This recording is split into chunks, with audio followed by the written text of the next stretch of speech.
Top quality और consistent performance के लिए सिर्फ सिल्वर पंप नाम याद रखना। ನಾನು ಆ ರೀತಿ ಹೇಳಿಲ್ಲ ರೀ. ನೋಡಿ, ನಾನು ನಿನ್ನೆ ಕ್ಲಾರಿಫಿಕೇಶನ್ ಕೊಟ್ಟಿದ್ದೀನಿ ಮತ್ತು ತಿರ್ಗಾ ಅದನ್ನೇ ನೀವು ಕೇಳ್ತೀರಾ.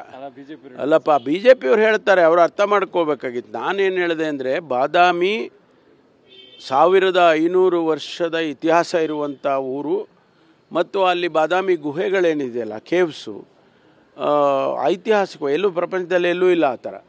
ಅದನ್ನು ರಕ್ಷಣೆ ಮಾಡೋದಕ್ಕೆ ಒಂದು ದೊಡ್ಡ ಪ್ರಾಜೆಕ್ಟನ್ನು ತಯಾರು ಮಾಡಿ 1000 ಕೋಟಿ ಅಥವಾ ಇನ್ನೂ ಹೆಚ್ಚು ನೀವು ತಯಾರು ಮಾಡಿ ಕೇಂದ್ರಕ್ಕೆ ಕಳಿಸಿಡಿ. ಅಷ್ಟೊಂದು ಹಣ ನಾವು ಕೊಡೋಕ್ಕೆ ಬರೋದಿಲ್ಲ, ಕೇಂದ್ರ ಸರ್ಕಾರನೂ ಕೊಟ್ಟರೆ ಅನುಕೂಲ ಆಗುತ್ತೆ ಅಂತ ಹೇಳಿದ್ದೇನೆ. ಅದನ್ನು ದುಡ್ಡೇ ಇಲ್ಲ ಅಂತ ಎಲ್ಲಿ ಹೇಳಕ್ಕೆ ಹೋಗಿದ್ದೆ? 4,09,000 ಕೋಟಿ ಬಡ್ಜೆಟ್ ಕೊಟ್ಟಿದ್ದಾರೆ ಮುಖ್ಯಮಂತ್ರಿಗಳು.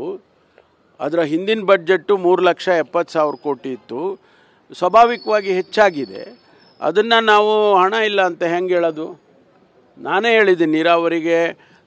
ಅದರ ಹಿಂದಿನ ಸಭೆಯಲ್ಲಿ ಡೀಟೇಲಾಗಿ ನಾನು ಮಾತಾಡುವಾಗ ಹೇಳಿದೆ, ನೀರಾವರಿಗೆ ಅಲ್ಲಿ ರಾಯರೆಡ್ಡಿ ಅವರು ಕೂಡ ಇದ್ದರು, ನಮ್ಮ ಆರ್ಥಿಕ ಸಲಹೆಗಾರರು ಮುಖ್ಯಮಂತ್ರಿಗಳಿಗೆ.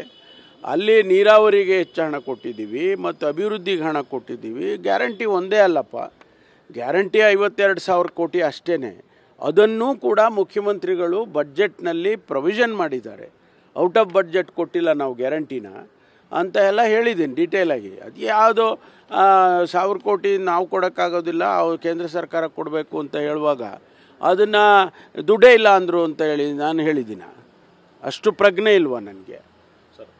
ಸರ್ಕಾರದಲ್ಲಿ ಇದ್ದುಕೊಂಡು ನಾವು ಆ ರೀತಿ ಎಲ್ಲ ಮಾತನಾಡೋದಕ್ಕೆ ಸಾಧ್ಯನೇ ಇಲ್ಲ. ನಾವು ಆ ರೀತಿ ಮಾತಾಡೋದೂ ಇಲ್ಲ. ಜೊತೆಗೆ ನಮಗೆ ವಸ್ತುಸ್ಥಿತಿ ಗೊತ್ತಿರೋನು ನಾನು. ನನಗಿನ್ನ ಚೆನ್ನಾಗಿ ಯಾರಿಗೆ ಅರ್ಥ ಆಗ್ತದೆ? ಜವಾಬ್ದಾರಿ ಸ್ಥಾನದಲ್ಲಿ ಇದ್ಕೊಂಡು ನಾವು ಹಾಗೆಲ್ಲ ಮಾತಾಡೋಕ್ಕೆ ಹೋಗೋದಿಲ್ಲ. ರಾಜ್ಯದಲ್ಲಿ ಆರ್ಥಿಕ ಸ್ಥಿತಿ ಸದೃಢವಾಗಿದೆ ಅಂತೇಳಿ ಮತ್ತೂ ರಿಪೀಟ್ ಮಾಡ್ತೀವಿ.